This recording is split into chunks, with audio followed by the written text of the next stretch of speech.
Guys welcome back to the channel. ಮೊದಲನೇದಾಗಿ mystery box ಬಗ್ಗೆ ಮಾತಾಡೋದಾದ್ರೆ ನಿಮಗೆ ಗೊತ್ತಿರಬಹುದು, all of a sudden W ಅವರು ಕಳೆದ ಮಂಡೇ ನೈಟ್ ರಾ ಅಲ್ಲಿ ಒಂದು ಮಿಸ್ಟರಿ ಬಾಕ್ಸ್ ನ ತಗೊಂಡು ಬರ್ತಾರೆ ಅಂಡ್ ಅದ್ರ ಮೇಲ್ಗಡೆ ಬರ್ದಿರುತ್ತೆ ಎಲಿಮಿನೇಷನ್ ಚೇಂಬರ್ ದಿನನೇ ನನ್ನನ್ನು ಓಪನ್ ಮಾಡಿ, ಅದಕ್ಕಿಂತ ಮುಂಚೆ ಓಪನ್ ಮಾಡಬೇಡಿ ಅಂತ. ಅಂಡ್ ನಮ್ಮ ಆಡಮ್ ಪೇರ್ಸ್ ಅವರು ಆ ಒಂದು ಮಿಸ್ಟರಿ ಬಾಕ್ಸ್ ನ ಸ್ಮ್ಯಾಕ್ ಡೌನ್ ಗೆ ಕಳಿಸ್ತಾರೆ.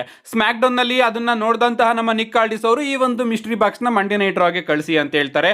ಅಂಡ್ ಆ ಒಂದು ಮಿಸ್ಟರಿ ಬಾಕ್ಸ್ ಒಳಗಡೆಯಿಂದ ರಾಕ್ ಅವರು ಬರ್ಬೋದು, ವಿನ್ಸ್ ಮೆಕ್ಮೆನ್ ಅವರು ಬರ್ಬೋದು, ಕ್ರಿಸ್ ಜೆರಿಕೋ ಅವರು ಬರ್ಬೋದು ಅಂತ ಸಿಕ್ಕಾಪಟ್ಟೆ ರೂಮರ್ಸ್ ಗಳು ಬರ್ತಾ ಇದೆ.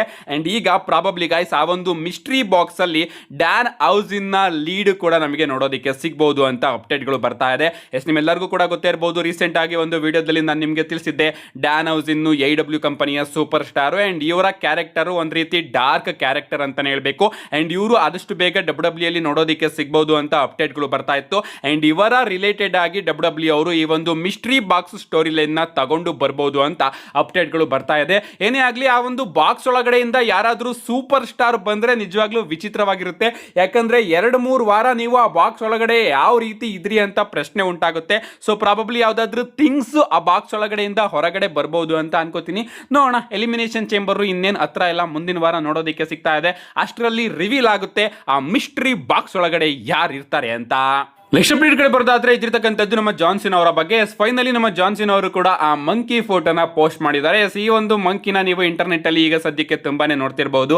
ಈ ಮಂಕಿ ಡಾಲ್ ಜೊತೆ ನಮಗೆ ನೋಡೋದಕ್ಕೆ ಸಿಗ್ತಾ ಇದೆ. ಅಂದ್ರೆ ಅವರ ಫ್ಯಾಮಿಲಿ ಅವರು ಅವರನ್ನ ಹತ್ತಿರ ಸೇರಿಸ್ತಾ ಇಲ್ಲ ಅಂಡ್ ಅದಕ್ಕೋಸ್ಕರ ಆ ಮಂಕಿ ತನ್ನ ಡಾಲ್ ಜೊತೆ ಹೊಸದಾಗಿ ಜೀವನನ ನಡೆಸ್ತಾ ಇದೆ ಅಂತ ಇಂಟರ್ನೆಟ್ ಅಲ್ಲಿ ಕತೆಗಳು ಬರ್ತಾ ಇದೆ ಅಂಡ್ ವಿಡಿಯೋಸ್ಗಳು ಕೂಡ ಸಿಕ್ಕಾಪಟ್ಟೆ ಓಡಾಡ್ತಾ ಇದೆ. ಅಂಡ್ ನೋಡಿದ್ರೆ ಪಾಪ ಅನ್ಸುತ್ತೆ. ಅಂಡ್ ಅದಕ್ಕೋಸ್ಕರ ನಮ್ಮ ಜಾನ್ಸಿನ್ ಅವರು ಕೂಡ ಆ ಒಂದು ಮಂಕಿ ಫೋಟೋನ ತನ್ನ ಇನ್ಸ್ಟಾಗ್ರಾಮ್ ಅಲ್ಲಿ ಪೋಸ್ಟ್ ಮಾಡಿದ್ದಾರೆ.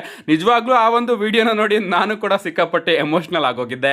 ನೆಕ್ಸ್ಟ್ ಅಪ್ಡೇಟ್ ಕಡೆ ಬರೋದಾದ್ರೆ ಇದ್ದಿರ್ತಕ್ಕಂಥದ್ದು ನಮ್ಮ ವೈಪರ್ ರ್ಯಾಂಡಿ ಆರ್ಟನ್ ಹಾಗೆ ಅಲಿಸ್ಟರ್ ಬ್ಲಾಕ್ ಅವರ ಸ್ಮ್ಯಾಕ್ ಡೌನ್ ನ ಮೈನ್ ಇವೆಂಟ್ ಮ್ಯಾಚ್ ಬಗ್ಗೆ. ನಿಮಗೆ ಗೊತ್ತಿರಬಹುದು, ಮೈನ್ ಇವೆಂಟ್ ಅಲ್ಲಿ ಇವರ ನಡುವೆ ಒಂದು ಮ್ಯಾಚ್ ನೋಡೋದಕ್ಕೆ ಸಿಗುತ್ತೆ ಅಂಡ್ ಆ ಒಂದು ಮ್ಯಾಚ್ ಅಲ್ಲಿ ನಮ್ಮ ಅಲಿಸ್ಟರ್ ಬ್ಲಾಕ್ ಅವರು ವಿನ್ ಆಗ್ತಾರೆ. ಅಂಡ್ ಆ ಒಂದು ಮ್ಯಾಚ್ ಅಲ್ಲಿ ನಮಗೆ ಒಂದು ಸ್ಪಾಟ್ ಕೂಡ ನೋಡೋದಕ್ಕೆ ಸಿಗುತ್ತೆ. ಈ ಕಡೆ ನಮ್ಮ ರ್ಯಾಂಡಿ ಆರ್ಟನ್ ಅವರು ತನ್ನ ಸಿಗ್ನೇಚರ್ ನ ಹಾಕೋದಕ್ಕೆ ಟ್ರೈ ಮಾಡ್ತಾ ಇರ್ತಾರೆ ಅಂಡ್ ಆ ಕಡೆ ನಮ್ಮ ಅಲಿಸ್ಟರ್ ಬ್ಲಾಕ್ ಅವರು ಕೂಡ ತನ್ನ ಸಿಗ್ನೇಚರ್ ನ ಕನೆಕ್ಟ್ ಮಾಡ್ತಾರೆ. ಅಂದ್ರೆ ಅವರು ಕೂಡ ಕೂತ್ಕೋತಾರೆ. ಆ ಒಂದು ಮೂಮೆಂಟ್ ಇದೆಯಲ್ಲ, ಆ ಒಂದು ಮೂಮೆಂಟ್ ಬರೀ 20 ಗಂಟೆಗಳಲ್ಲಿ WWE ಎಲ್ಲಾ ಸೋಷಿಯಲ್ ಮೀಡಿಯಾ ಪ್ಲಾಟ್ಫಾರ್ಮ್ ಅಲ್ಲಿ 52 ಮಿಲಿಯನ್ ವ್ಯೂಸ್ ನ ಕ್ರಾಸ್ ಮಾಡಿದೆ ಅಂತಾನೆ ಹೇಳ್ಬೇಕು. ಲಿಟರಲಿ ಐಕಾನಿಕ್ ಮೂಮೆಂಟ್ ಆಗಿತ್ತು ಮ್ಯಾಚ್ ಅಲ್ಲಿ ಅಂಡ್ ಅದಕ್ಕೆ ವ್ಯೂಸ್ ಗಳು ಕೂಡ ಸಿಕ್ಕಾಪಟ್ಟೆ ಬಂದಿದೆ.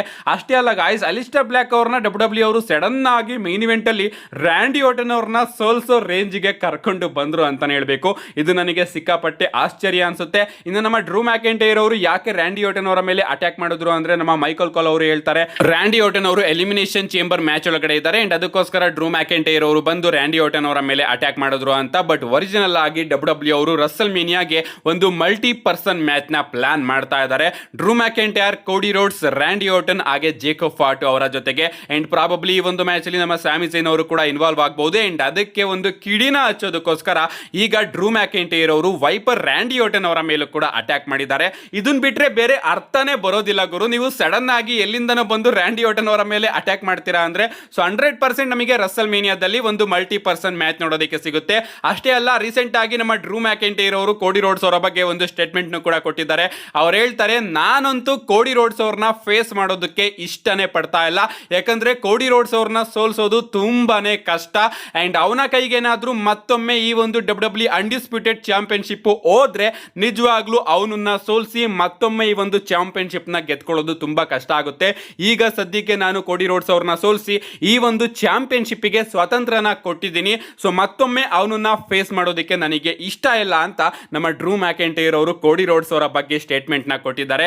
ಏನೇ ಆಗ್ಲಿ, ಇದು ಸ್ಟಾರ್ ಕಾಸ್ಟಿಂಗ್ ವೇ ಅಲ್ಲಿ ಇತ್ತು ಅಂತಾನೆ ಹೇಳ್ಬೇಕು. ಅಂದ್ರೆ ಕೋಡಿ ರೋಡ್ಸ್ ಆಗಿ ನನ್ನ ಮ್ಯಾಚ್ ಆದ್ರೆ 100% ಅವನು ಗೆಲ್ತಾನೆ. ಯಾಕಂದ್ರೆ ಅವನು ಗೋಲ್ಡನ್ ಬಾಯಿ, ಅವನು ಕಂಪನಿಯ ಬಾಯಿ. ಸೊ WWE ಅವರು 100% ಅವ್ರನ್ನ ಗೆಲ್ಲಿಸ್ತಾರೆ ಅಂಡ್ ಅದಕ್ಕೋಸ್ಕರ ಅವನನ್ನ ಫೇಸ್ ಮಾಡೋದಕ್ಕೆ ನನಗೆ ಇಷ್ಟ ಇಲ್ಲ ಅಂತ ಡ್ರೂ ಮ್ಯಾಕೆಂಟೈರ್ ಅವರು ಸ್ಟೇಟ್ಮೆಂಟ್ ನ ಕೊಟ್ಟಿದ್ದಾರೆ.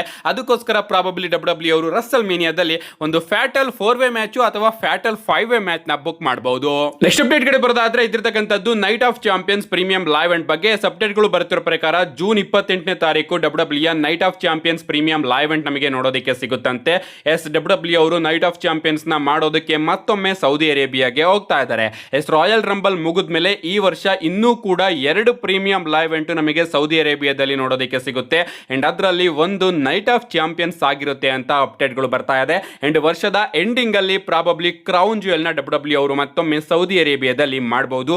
ಸೊ ಇನ್ನೂ 2 ಶೋಗಳು ನಮಗೆ ಸೌದಿ ಅರೇಬಿಯಾದಲ್ಲಿ ನೋಡೋದಿಕ್ಕೆ ಸಿಗುತ್ತೆ.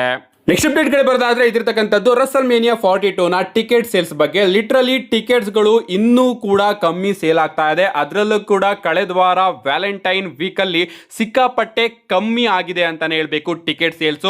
ಅಂಡ್ ಕಳೆದ ವರ್ಷಕ್ಕೆ ಕಂಪೇರ್ ಮಾಡಿದ್ರೆ ಕಳೆದ ವರ್ಷ ಇಷ್ಟೊತ್ತಿಗೆ 17,000 ಟಿಕೆಟ್ಗಳು ಜಾಸ್ತಿ ಮಾರಾಟ ಆಗಿತ್ತಂತೆ. ಬಟ್ ಈ ವರ್ಷ ಇನ್ನೂ ಕೂಡ 17,000 ಟಿಕೆಟ್ಗಳು ಕಮ್ಮಿ ಮಾರಾಟ ಆಗಿದೆ.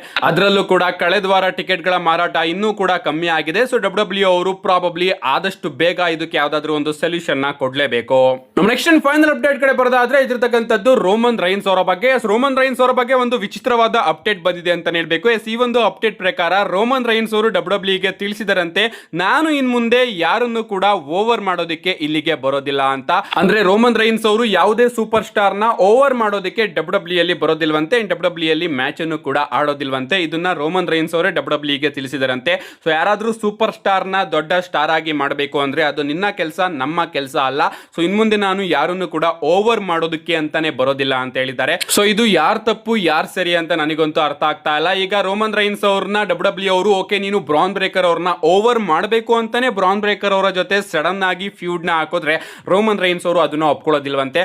ಅಂದ್ರೆ ಒಂದು ಪ್ರಾಪರ್ ಫ್ಯೂಡ್ ನ ಬಿಲ್ಡ್ ಮಾಡಿದ್ರೆ ಮಾತ್ರ ಅವರು ಕಂಪನಿಗೆ ಬರ್ತಾರೆ. ಸಡನ್ ಆಗಿ ಈ ಸೂಪರ್ ಸ್ಟಾರ್ ನ ಓವರ್ ಮಾಡಬೇಕು, ಈ ಸೂಪರ್ ಸ್ಟಾರ್ ಅವರ ವಿರುದ್ಧ ನೀನು ಸೋತ್ರೆ ಅವನಿಗೆ ಹೆಲ್ಪ್ ಆಗುತ್ತೆ, ಅವನು ಕಂಪನಿಯ ಟಾಪ್ ಸ್ಟಾರ್ ಆಗ್ತಾನೆ, ಅದಕ್ಕೋಸ್ಕರ ಬಾ ಅಂತ ಕರೆದ್ರೆ ರೋಮನ್ ರೈನ್ಸ್ ಅವರು ಬರೋದಿಲ್ಲ ಅಂತ ರೋಮನ್ ರೈನ್ಸ್ ಅವರು ಸ್ಟೇಟ್ಮೆಂಟ್ ನ ಕೊಟ್ಟಿದ್ದಾರಂತೆ. ನೋಡೋಣ ಗೈಸ್, ಬಟ್ ನನಗಂತೂ ಅನ್ಸೋದಿಲ್ಲ. ಐ ಥಿಂಕ್ ಇದು ಫೇಕ್ ಅಪ್ಡೇಟ್ ಆಗಿರುತ್ತೆ ಅಂತ ಅನ್ಕೋತೀನಿ. ಯಾಕಂದ್ರೆ ಬ್ರಾನ್ ಬ್ರೇಕರ್ ಆಗಿ ರೋಮನ್ ರೈನ್ಸ್ ಅವರ ಮ್ಯಾಚ್ ಆಡಿದ್ರೆ ಅಫ್ಕೋರ್ಸ್ ಬ್ರಾನ್ ಬ್ರೇಕರ್ ಅವ್ರನ್ನ ರೋಮನ್ ರೈನ್ಸ್ ಅವರು ಓವರ್ ಮಾಡೇ ಮಾಡ್ತಾರೆ ಅಂತ ಅನ್ಸುತ್ತೆ. ಅದೇ ರೀತಿ ರೋಮನ್ ರೈನ್ಸ್ ಆಗಿ ಒಬಾಫೆಮಿ ಅವರ ಮ್ಯಾಚ್ ಆದ್ರೂ ಕೂಡ ರೋಮನ್ ರೈನ್ಸ್ ಅವರು ಒಬಾಫೆಮಿ ಅವ್ರನ್ನ ಓವರ್ ಮಾಡೇ ಮಾಡ್ತಾರೆ. ಯಾವ ರೀತಿ ಈಗ ಬ್ರಾನ್ಸನ್ ರೀಡ್ ನ ರೋಮನ್ ರೈನ್ಸ್ ಅವರು ಓವರ್ ಮಾಡಿದ್ರು, ಬಟ್ ಡಬ್ಲ್ಯೂ ಅವರು ಬ್ರಾನ್ಸನ್ ರೀಡ್ ಅವ್ರನ್ನ ಆ ರೀತಿ ಬುಕ್ ಮಾಡಲಿಲ್ಲ. ಅದರಿಂದ ಅವರ ಕ್ಯಾರೆಕ್ಟರ್ ಇನ್ನೂ ಕೂಡ ವರ್ಸ್ಟ್ ಆಗ್ತಾ ಇದೆ ಅಂತ ಹೇಳ್ಬೇಕು. ಏನೇ ಆಗಲಿ ಇದ್ರ ಬಗ್ಗೆ ನಿಮ್ಮ ಅನಿಸಿಕೆ ಏನು, ನಿಮ್ಮ ಅನಿಸಿಕೆನ ಕಮೆಂಟ್ ಮಾಡಿ ಅಂತ ಹೇಳ್ತಾ see you guys in my next video.